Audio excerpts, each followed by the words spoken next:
안녕하세요. 대한민국 모든 부모의 양육에 대한 고민을 함께하는 남서울대학교 아동복지학과 도미향 교수입니다. 구독과 좋아요를 눌러주시면 자녀 양육에 도움이 되는 내용 받아보실 수 있습니다.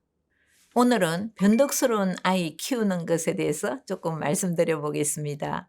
아침마다 유치원이나 어린이집에 보내면서 옷 투정, 반찬 투정, 또 유치원에 안 간다고 투정, 이렇게 한 번 정도는 다 겪어보셨을 것 같은데요. 통학버스 시간은 다가오는데 옷, 머리 모양, 머리핀으로 변덕을 부리는 통에 통학버스를 놓칠까 봐 시계를 보면서 전전긍긍 아이를 다그치는 경험, 어머 우리 집 아이도 그런데요 라고 하실 수 있겠죠. 이렇게 매일 아침 반복되는 상황에 부모님은 점점 지쳐가실 것이고 결국 아이 나도 몰라 네 멋대로 해 라고 참지 못하고 화를 내시기도 하셨을 겁니다.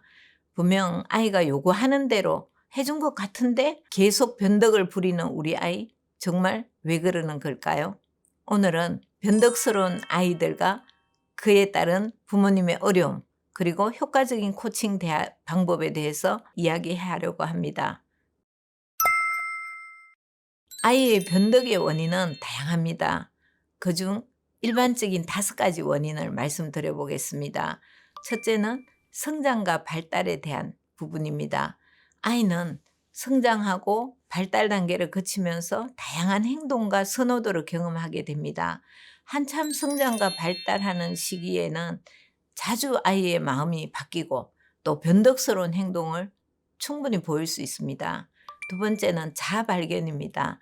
아이는 자신의 성격, 관심사, 취향 등을 탐색하면서 자아 발견의 과정을 거치게 됩니다. 이때 아이는 자아 발견의 과정을 통해서 자기의 선호도, 의견이 자꾸 바뀔 수 있습니다. 세 번째는 외부의 영향입니다.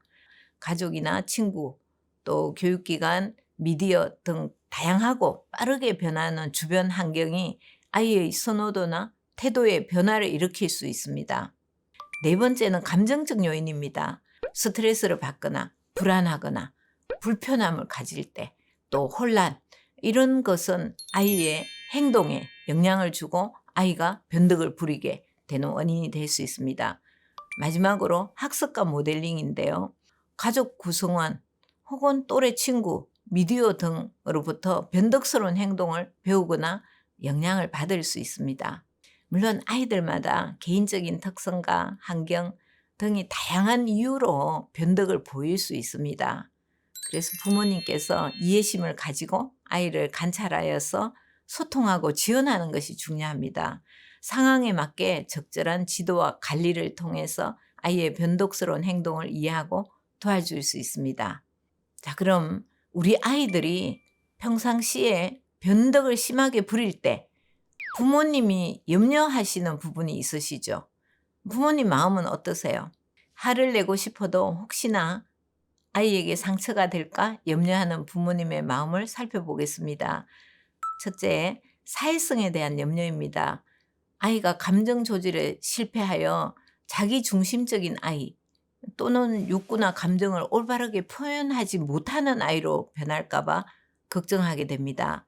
그리고 사회성 부족으로 인해서 사회적 관계 형성에 어려움을 겪게 될까 더욱 걱정을 하십니다.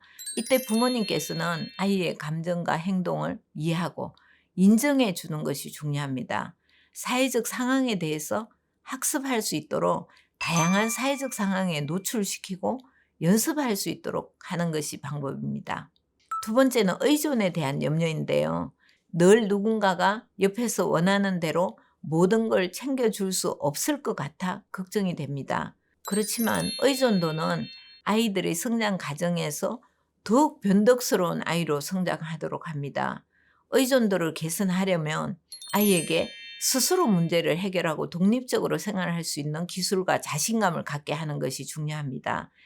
작은 일은 스스로 할 수 있도록 하고 일을 성공하면 작은 보상을 통해서 스스로 할 수 있다는 것을 아이에게 더욱 격려하고 알 수 있도록 해 주셔야 합니다. 세 번째는 다른 사람의 불편한 시선입니다. 아이의 변덕은 계속되고 시간은 정해져 있다 보니 아이를 재촉하게 되고, 아이가 기분 좋지 않음을 계속 울음을 내거나 또 칭얼거리거나 짜증을 내는 그런 표현을 할 때 부모로서 '아 내가 좀 능력이 없는 건가? 내가 부모로서 부족한 건 아닌가?' 자책하게 되고 다른 사람들의 시선이 불편해지게 됩니다. 부모님 스스로를 자책하며 다른 사람의 시선을 불편해하는 것은 그걸 또 아이가 느끼게 되죠. 그러면 아이는 그 행동이 더욱더 강화가 되고 변덕이 계속될 수 있습니다. 그래서 안정되고 차분하게 일관된 모습을 보여주면서 아이와 소통을 해야 합니다. 자, 네 번째는 늦어지는 출근길인데요. 변덕 부리다가 등원 차량 시간에 매번 지각하게 되면 다른 친구 엄마들의 곱지 않은 시선이 따갑게 느껴지실 겁니다. 이때 화를 내며 재촉해서 억지로 등원 차량에 태우는 것보다는 아이가 등원 차량을 타지 못함으로 인해서 지각을 하게 되고, 그럼 스스로 불편하다는 것을 알 수 있도록 해주는 것이 필요합니다. 결국 이 변덕이 심한 아이 때문에 부모가 직면하는 가장 큰 어려움은 아이의 변덕스러운 행동이 일관성을 무너뜨리게 되죠. 그래서 부모와 자녀 모두에게 예측 가능한 환경을 조성하는 것을 어렵게 만든다는 사실입니다. 그럼 이제 부모가 이 자녀의 변덕스러운 행동을 헤쳐나갈 수 있는 5가지 효과적인 코칭 전략 살펴보겠습니다. 첫째는 아이의 감정 헤아려 주기입니다. 아이가 3살에서 4살 정도의 경우에는 한 가지 일을 오래 하지 못할 뿐만 아니라 집중하는 시간도 짧습니다. 또한 심리적으로 불안함을 가지고 있는 아이들의 경우에는 보호자의 관심을 받고 싶기 때문에 변덕을 부리는 경우도 많이 있습니다. 그리고 이런 행동은 이 시기에 아주 자연스러운 현상이기도 합니다. 그런데 아이가 5살에서 6살이 넘어가는데도 심하게 변덕을 부리는 경우라면 다른 이유가 있을 수도 있기 때문에 꼭 진지하게 물어보는 것이 좋습니다. 아이가 하기 싫은 이유를 충분하게 헤아려 주고 하기 싫은 감정을 공감해 주는 것이 좋습니다. 두 번째는 선택하도록 옵션을 주시는 것이 필요합니다. 아이가 선택을 하도록 구조화를 해주는 것이 좋은데요. 예를 들어서 2가지 정도 적절한 활동을 제시하거나, 또 옷에 대해서 만약 변덕을 부린다 하면 한 2가지 정도 의상 중에서 선택을 하도록 해주시는 것이 좋고요. 아이가 조금 더 통제력을 가지게 됩니다. 세 번째, 명확한 소통과 경계 설정이 필요합니다. 가끔 변덕을 부리는 것은 사실 받아줄 수 있잖아요. 그런데 때를 쓰듯이 이것도 싫다 저것도 싫다 다 싫다 하는 경우에는 제대로 훈육을 하는 것이 좋습니다. 물이 마시고 싶다 해서 물을 줬는데 다시 다른 것이 먹고 싶다고 하는 경우에는 바로 혼을 내지 마시고 한 번쯤은 이해를 해주시는 것이 좋습니다. 하지만 이러한 행동들이 습관으로 이어질 수 있기 때문에 변덕을 자주 부리면 아이들에게 본인이 무엇을 요구했는지에 대해서 정확하게 말해주는 것이 좋습니다. 예를 들어서 아이가 음식 선택에서 변덕스러운 행동을 보일 때 명확한 경계를 설정하면서 가능한 옵션을 침착하게 전달해야 됩니다. 아이에게 너가 조금 전에 엄마에게 물을 달라고 해서 엄마가 물을 가지고 왔는데 너는 또 다른 것을 엄마한테 요구를 하네.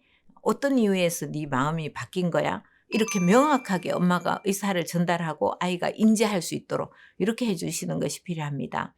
이렇게 하면 아이가 적절하게 한계가 설정이 되고 그 한계에 대해서 이해하게 되고 엄마가 정해준 어떤 바운더리, 경계 내에서 결정을 내리는데 도움이 될 것입니다. 그리고 이러한 훈육을 할 때는 화를 내시면 안 돼요. 훈육을 할 때는 차분한 태도로 임하는 것이 좋고 또 목소리도 조금 단호하게 유지하시는 것이 좋습니다. 고집이 통하지 않는다라는 것을 아이가 인식하도록 조금 단호한 모습을 확실하게 보여주시는 것이 좋습니다. 네 번째, 긍정적 강화.